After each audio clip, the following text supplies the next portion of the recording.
When I first got started with news and politics, it was doing on-the-ground live streaming during Occupy Wall Street. The mobile application that I was using was from a company called Ustream. I recently learned that the founder of that company, Brad Hunstable, lost his son due to COVID isolation. It's a very sad story. I'm sorry to hear this, Brad. I'm seriously sorry to hear about your loss. His son was just about to turn 13, and he tweeted, "My son took his life from COVID isolation and broken Fortnite monitor. Hayden was 12, 3 days before 13. Empathy is a disaster for policy and decision-making. Leaders needed rational compassion. My story, pain, and manifesto helped me save lives." He tweeted this in response to Elon Musk, who said, "Give people their freedom back." This is hitting pretty close. I mean, I'm not going to pretend like I'm friends with the guy, that I'm friends with Brad, but I met him once a very, very long time ago. But now to see someone that I've crossed paths with experiencing this kind of tragedy really reminds you that there are other risks during this pandemic that have been ignored. I'm seriously tired of hearing from people that anybody who wants the economy reopened is just trying to cost lives or you don't care about lives. No, it's quite the opposite. Too many people don't want to actually understand what's going on. They're too busy playing team sport politics. So again, Brad, you guys, actually, if you want to see his story, make sure to follow him at B Hunstable, Hunstable, and you can see more from him and learn more about his story. I've tried reading everything. I shouldn't say everything, but I've tried reading as much as I can to understand the perspectives of what's going on. This is a story from the Scientific American on April 3rd. COVID-19 is likely to lead to an increase in suicides. BuzzFeed News reported on March 25th that, well, here's what they say. The way Trump spoke about mental health was incredibly irresponsible.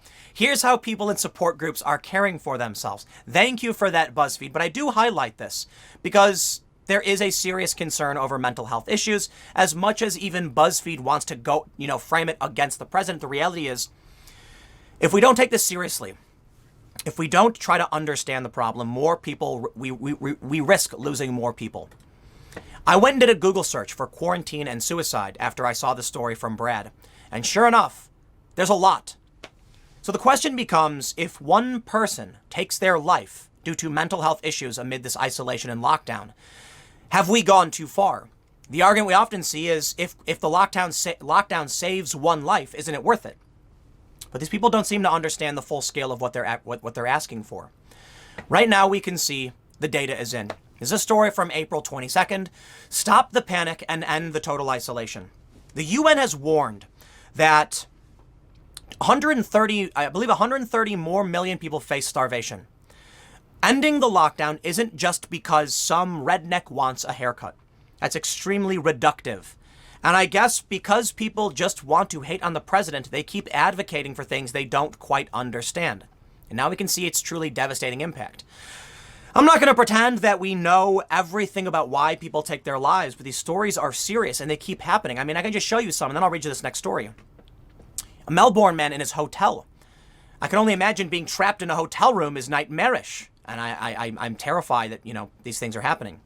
Kenyans in quarantine threaten suicide. Railway employee under quarantine commits suicide. Quarantine could lead to depression and suicide risk for LGBTQ youth. The stories are everywhere. I think it's about time we realized that we have caused substantially more damage than we thought we would. I don't know. Perhaps it's fair to say we've saved more lives than we thought we would. But the data is in. It's time to stop the panic and end the isolation. Now, I don't know. We're going to read the argument here from Dr. Scott W. Atlas.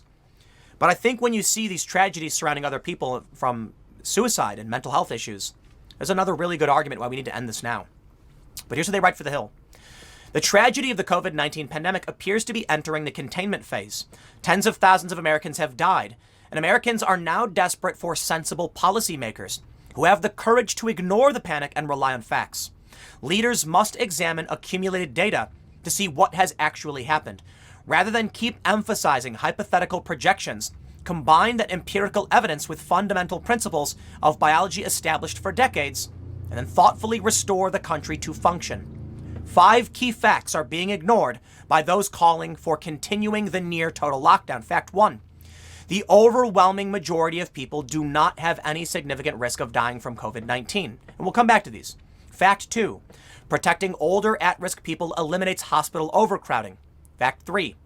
Vital population immunity is prevented by total isolation policies, prolonging the problem. 4. People are dying because other medical care is not getting done due to hypothetical projections. 5. We have a clearly defined population at risk who can be protected with targeted measures. And now I will now go back to the initial story. 6. People are losing their lives already because of the lockdown. 7. 130 million people, according to the UN, face starvation due to the lockdown. There's more than enough reasons why we need to talk about how this has become a problem. Going back to issue number 1, they say, the recent Stanford University antibody study now estimates that the fatality rate if infected is likely 0.1 to 0.2%, a risk far lower than previous World Health Organization estimates that were 20 to 30 times higher and that motivated isolation policies. Now, I want to throw it back to Brad, who talked about his son. He mentioned that you've got two sides of the same coin. People who ignore the problem of COVID and people who ignore the problem of the economy. He's completely right. And he's someone directly impacted by the lockdown, still willing to point out we must be prepared for what happens with opening the lockdown and with this pandemic. It's the equation. There's a certain point where locking down can stem the coronavirus deaths. But at a certain point, economic deaths start to rise, and then you're actually not mitigating any damage, you're actively making it worse. The economy, as I explained it in a separate video, is like a train, a freight train. And when you just stop it dead in its tracks, all the other cars start piling up behind it, and people get hurt by this. When we're learning now, due to these antibody studies, numerous. Now, many people have claimed these are bad studies, but we're learning from them that the mortality rate is substantially lower than we previously thought. There's still a real problem here. We will see more death. The reason is, even though the mortality rate is low, this is a novel virus which is going to infect basically everybody. It's going to infect a lot more people than the flu normally would. So even with a lower percentage of people who die, you will see more infections resulting in more death. It's something we absolutely need to consider and will strive to mitigate. But early on we were panicking. We saw a new virus. We saw similarities to the Spanish flu that had a very high mortality rate. And because of this, we said, we have to lock down. And many other countries did the same. We all seem to do this thing. Projections are now substantially lower than we thought. In fact, I believe it was Elon Musk who tweeted out a chart showing that the projections for California are substantially lower than they thought. The hospitalization projections are ridiculously low relative to where they thought we would be even with isolation. Stands to reason now the projections were wrong. Not completely. And it doesn't mean we were wrong to lock down. It just means it's wrong to continue advocating for locking down for no reason. Here's what I see on Twitter. A lot of people who claim that Trump, Musk, and others calling for a sensible reopening of the economy are callous and just want people to die. And they're saying Elon Musk is only doing it because he's worried about his stock price. Trump is only doing it because the economy is tanking. For tribal reasons, they refuse to see what is right in front of them. New data is emerging. Old data is now being proven wrong. And people are still losing their lives. I know it's very different when you have a suicide versus someone dying of the coronavirus.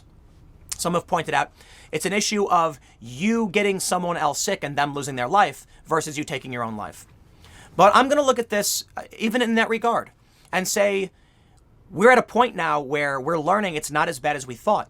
We're at a point now where we have to accept that there will be some risk and do what we can, as this Hill article notes, to protect older and at-risk people.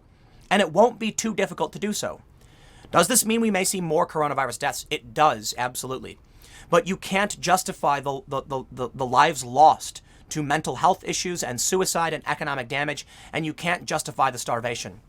I'm not going to pretend like I know where that line is supposed to be or where it should be, but I can say that for me, we need to get things moving again. We absolutely do. We'll have to have sound policy in place protecting people. That's fair to say, 100%. We'll do our best. But the people who think the economy is just some rich person's, ticket to the ball or a blank check to get them a new yacht are wrong. And they do not understand that we're talking about people who are locked in hotel rooms. We're talking about people who can't work anymore and feel helpless. We're talking about children who are panicked, scared, don't understand what's happening, and have increasing pain due to the isolation. It's resulting in very, very tragic stories. How about you argue with me? Let me know why you think we should keep things closed. But I haven't seen any good arguments other than memes about the economy. Even Elon Musk himself posted a meme about it was an astronaut watching the planet being destroyed by a giant meteor or some astral body, saying, "Oh no, the economy." Well, Elon Musk has changed his tune, probably because he started to realize just how bad things are getting. It's really easy for the people who live in big cities, to an extent, to say, you know what, we'll just keep things the way they are.